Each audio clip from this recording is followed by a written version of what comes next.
తమ్ముడు విధురా ఏం జరుగుతుంది సభలో అనగానే అన్న పరంధాముడైనటువంటి శ్రీకృష్ణుడు విశ్వరూపాన్ని చూపిస్తున్నాడు అనగానే స్వామి నీ విశ్వరూపాన్ని నాకు ఒకసారి దర్శింపజేయనగానే ధృతరాష్ట్రునికి నేత్రమును కల్పించాను. ఎందుచేతంటే ధృతరాష్ట్రుడు పూర్వజన్మలో హంసధ్వజుడు అనబడేటటువంటి ఒక గంధర్వుడు నా విశ్వరూపాన్ని చూడాలని 1 కాదు 2 కాదు 1000 సంవత్సరాలు తపస్సు చేశాడు.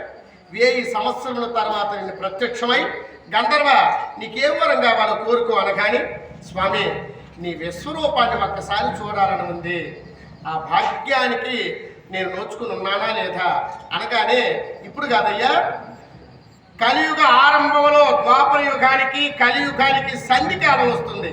అప్పుడు నీవు ధృతరాష్ట్రుడై పుట్టావు.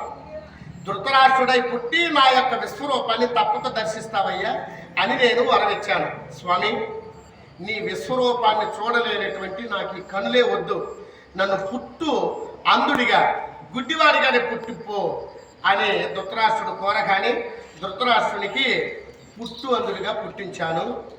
నా విశ్వరూపాన్ని చూశాడు. సరేనయ్యా ఇక నేత్రములతో నువ్వు చిరకాల వర్ధులు అనగానే ధృతరాష్ట్రుడు వద్దు స్వామి, పవిత్రమైనటువంటి నీ యొక్క దివ్య స్వరూపాన్ని చూసిన తర్వాత ఈ రాజ్యం కోసం చిన్నాభిన్నంగా రక్తశక్తమయ్యేటటువంటి మూర్ఖులైనటువంటి నా కుమారుని నేను చూడజాలను, నాకు మళ్ళా అంధత్వాన్ని ప్రసాదింపజేయగానే ధృతరాష్ట్రుని గుడ్డివానిగా చేశాను. నా విశ్వరూపాన్ని విస్మరించుకుంటున్నాను.